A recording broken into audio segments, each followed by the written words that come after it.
Sometimes I find myself thinking, this possibly can't be my life. It's vastly different from where I was a year ago. When you finally decide to put the work and time in for self-improvement, you realize that the house is becoming less cluttered. When the unpacking begins, and now it's time to organize everything and put it where it belongs, the vision becomes a lot clearer. Pictures posted on the wall reflecting on my years all the way to the man I have become today. Once a boy so innocent and ignorant of the world's teachings and the horrors that lie in the underbelly of society. Those wicked thoughts came creeping in like darkness falls, and to be frank, I have no idea where they originated from. As if they were pulled from a side of me that I wasn't aware of. Insecurities and doubts began to take root, and perhaps had plans to bear fruit.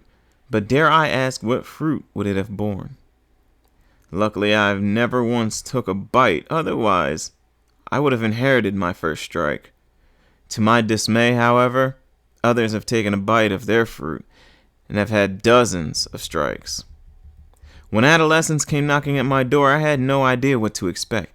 I witnessed my siblings wrestle it, and yet some things just didn't click to me.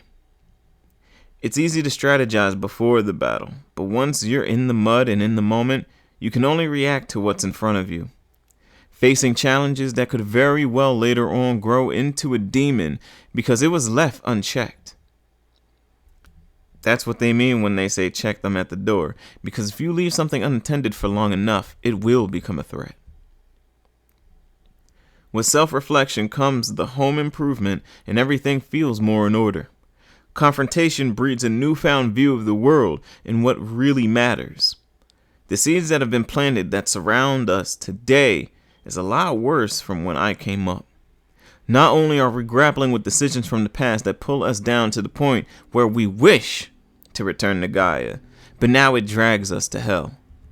The difference is one is prolonged torture, while the other just puts a silencer on the gun. I see the garden that society has grown, and believe me, I am appalled. The apples that we ingested are no different from the evil queens, orchestrated to pacify us while chaos runs rampant, while we are none the wiser. You really sit there and tell me everything is fine, because to me, we look like lions hunting zebras. Thankfully, I never took a bite, but still fell into the abyss. At the very least, with this knowledge at hand, I can start planting the seeds for a lusher garden.